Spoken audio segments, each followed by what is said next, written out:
This episode will be all about smart contracts. What are smart contracts? What will we be able to do with them? And what are the weaknesses of smart contracts? Have fun. Welcome to The Blockchain Lawyer, a podcast on technology and law. Dennis Hilleman is an accomplished lawyer with over 13 years of experience and a passion for creating a better future through blockchain technology, cryptocurrency, and other disruptive innovations. All statements expressed in this podcast are the opinions of the host and his guests only and are in no way legal or financial advice. And now, here is your host, Dennis.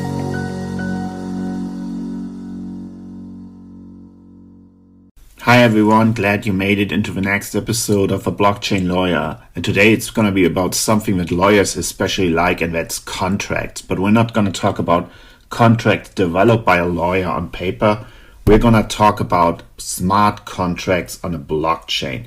Because if you remember, if you listened to my last episode, you know that the Ethereum blockchain and especially allows the usage of smart contracts. And what are smart contracts? We're going to talk about this now.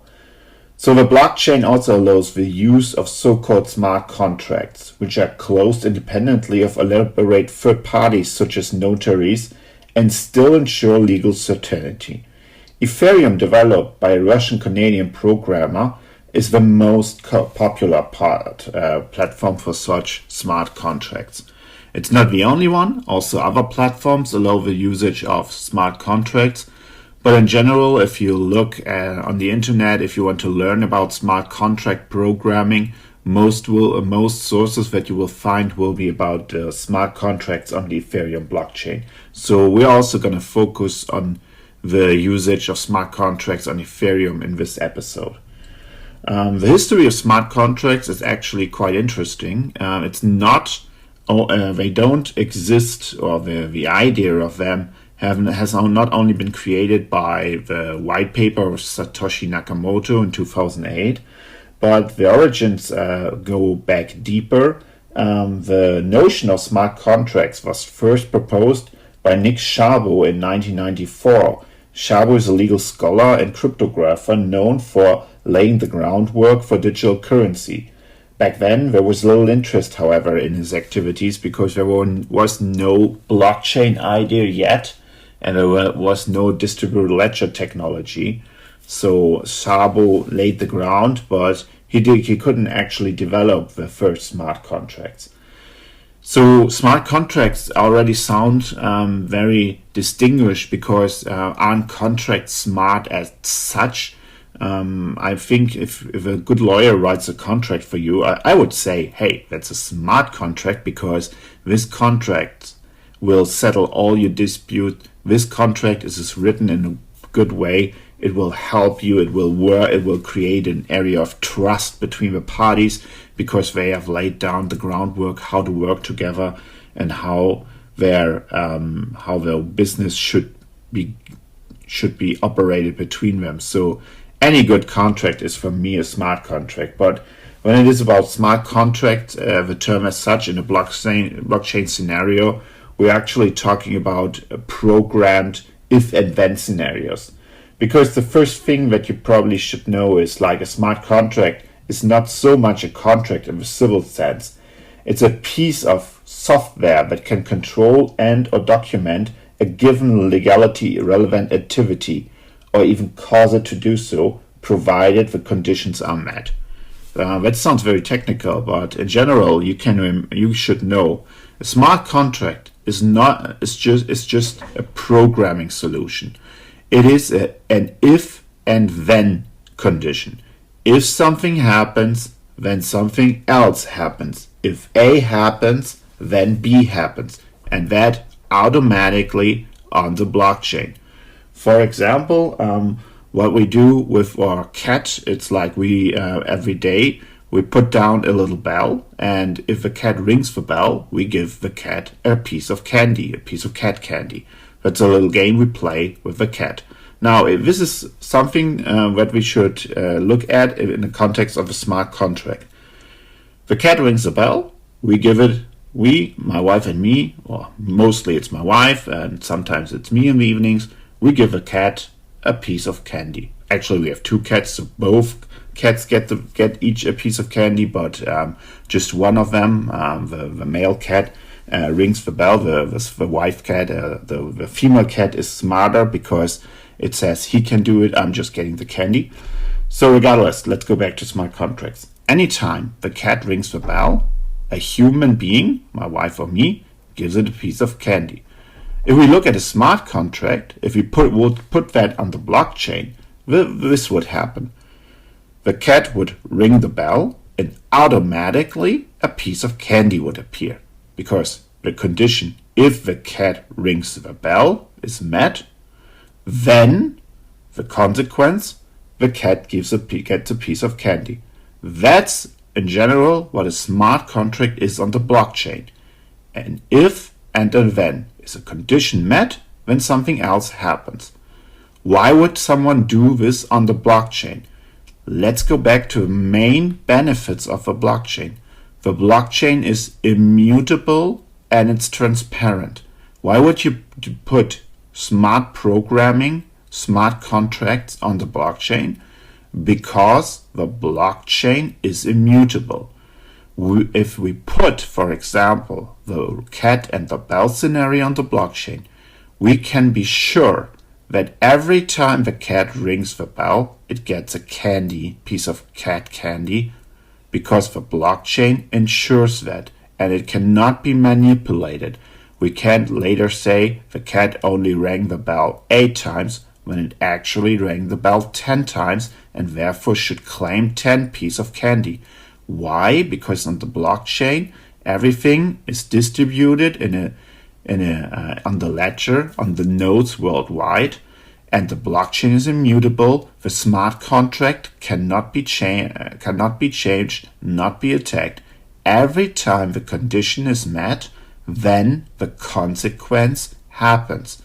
So let's assume the smart contract of bell ringing and cat candy is on the blockchain. The cat sits in front of the bell and rings it 10 times. Now it should be able to claim 10 pieces of cat candy. If that's on the blockchain, it's ensured that actually happens. The transaction 10 times ringing is saved on the blockchain.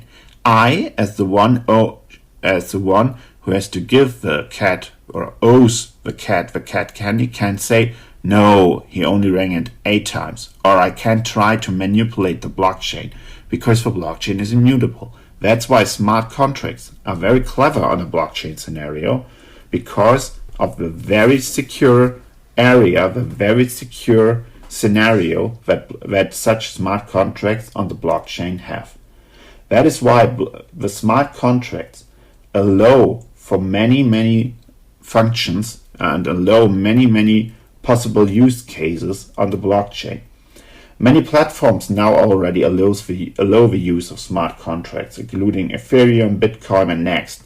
Today, with the growing adoption of Bitcoin and the support of blockchain technology, smart contracts are growing in popularity, often built on top of digital currencies to trigger payments, especially with the Ethereum blockchain, as we'll see.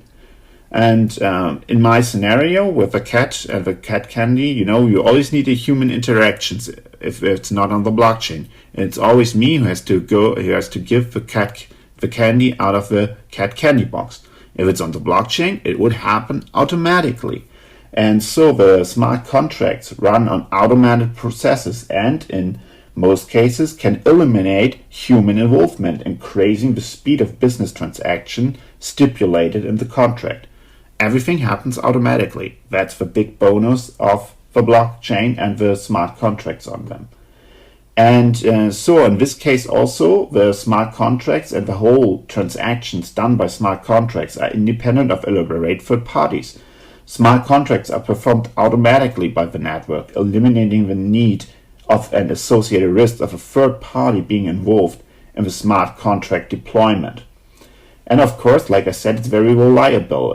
Data entered in the blockchain cannot be changed or deleted. If one party does not complete its obligations, the other will be protected by the conditions of a smart contract.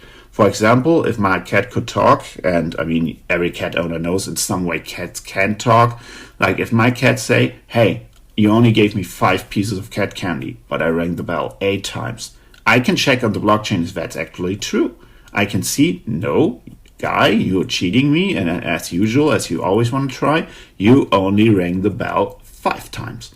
That's also for me also the one owning the cat candy in my little example. The smart contract on the blockchain is very safe because it cannot be cheated. It cannot be tricked because the blockchain is immutable and saves and stores everything in a decentralized network of nodes. So I can make sure that even my cat cannot manipulate the blockchain. See, that's why smart contracts are very, very good also, obviously also when it comes to cats, because you know how cats are. And of course, by programming a smart contract and by having automated transfer of data, of money, you can remove the potential for human error. I mean, error of doing mistakes is very human, and of course, if you have everything automated and everything is programmed in an if and then scenario, when you don't need human interactions anymore, and this also eliminates the risk of human mistakes. And of course, it's very accurate because we have automated transactions ensure accuracy when executing the contracts. The applications for smart contracts are wide. When it comes to using smart contracts, the problem of step failure does not materialize. When implemented correctly, the peer-to-peer network ensures compliance with the terms of a contract. So it allows for flexible transfers, and for example, the energy provider RWE in German, will use the Ethereum smart contract platform to facilitate payment to charging stations. So when, of course, electromobility will get more and more popular, the e-mobility, and you need to charge your car.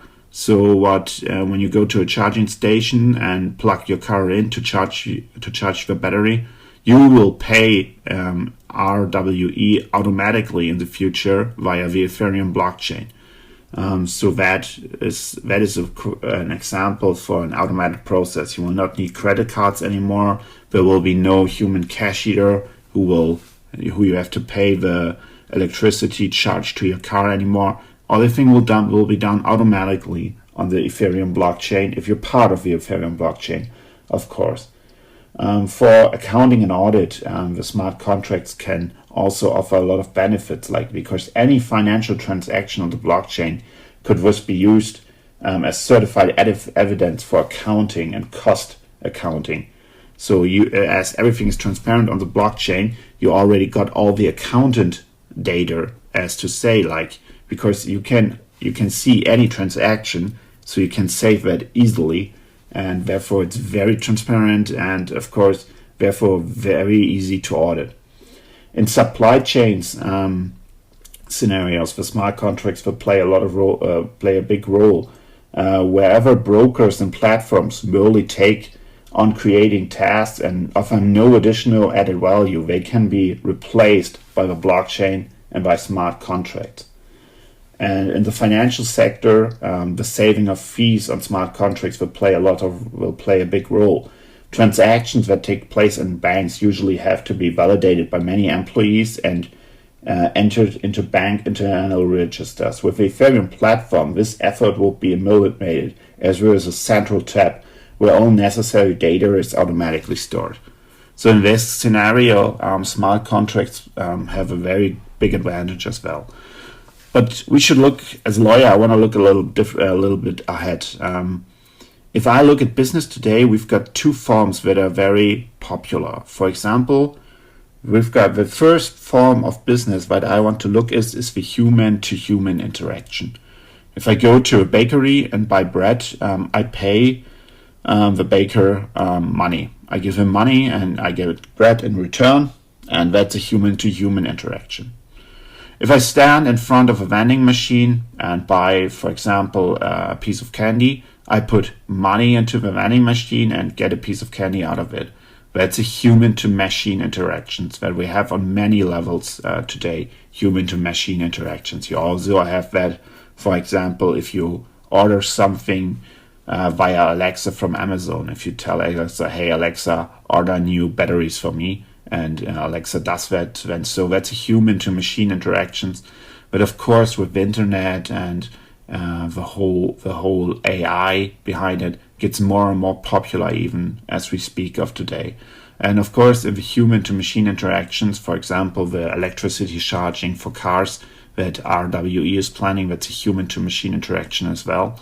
That is something where smart contracts will play a big role. But I think the even bigger role, and that's the economy of tomorrow, maybe in 10, 20 years, there will be the machine-to-machine interaction. And to make it visible for you, let me give you an example. Let's say we have self-driving cars in the future. And you get out of your self-driving car and tell your self-driving car, hey, go park yourself. So the self-driving car drives away and is looking for a parking spot. Let's assume there are 3 different buildings offering parking spots at that time to your car. So what your car will be doing is it will communicate with this building. It will ask, hey, do you have a parking spot available? And the buildings will reply to it all via, like in the internet, will reply to your own car, yes, we've got a free parking spot available. And the car will ask, okay, how much is the payment? And the first parking spot will, for example, say the parking spot will be, let's do it with cryptocurrency, will cost you 10 ripples. The second building will say the parking spot will cost you 8 ripples. The third building will say the parking spot will cost you 7 ripples.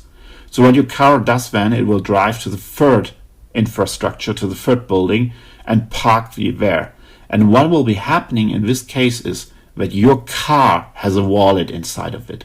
And your car will automatically pay the building where it is parked with 7 ripples. That is machine-to-machine interaction. That is what machines will be doing with each other. They will conclude smart contracts as well. And in this scenario, smart contracts play, of course, a big role, because that is typically the if and then scenario that machines understand. That your car says, okay, if I need to park, I will do it in the cheapest possible way. Of course, it will also look at other conditions, for example, how long do I have to drive, how much electricity do I need for that, and how safe is the environment. But let's say we'll also look mainly at the cost. So that is the if scenario. If you find a good parking spot that's cheaper than others, then use that. And that's what's happening here. Your car searches for a cheaper parking spot than the others. And it concludes a smart contract with a parking lot, the infrastructure, the building that offers such a parking space. And if we want to even imagine a little bit further in this scenario with the cars, your car could then, after it has the third offer for only 7 ripples, communicate with the other buildings and say, hey, I got a different offer for only 7 ripples. Will you change your offers? So that the first or second building could say, yes, we do it now for 6 ripples. Negotiate a contract, a better contract with the other buildings. That will be the machine-to-machine economy that will be big. And in this scenario, especially in this very distinguished scenarios, smart contracts will play a big role. And we as lawyers have the need in the future to accompany the programming of smart contracts, that such smart contracts are programmed in a compliant way, compliant with the law applicable. I think that compliant programming will be a task for lawyers in the future and will be the business models of lawyers in the future. So probably all you lawyers out there should look into that as soon as possible if you want to be on track with the future. I hope this episode gave you a little insight in what smart contracts are and what possibilities they offer you for the future. And I'd be happy if you tune in for the next time. If you find the chance, and haven't done so, please rate this podcast on the platform that you're listening to. If you listen to it on Spotify, rate it there. If you listen to it on Apple Podcast, please rate it there. It only takes you a few seconds, but it would absolutely mean the world to me. Until next time, guys. If you you want to learn more about Dennis, please visit his website, theblockchain.lawyer, or connect with him on LinkedIn or Twitter. Until next time, everyone.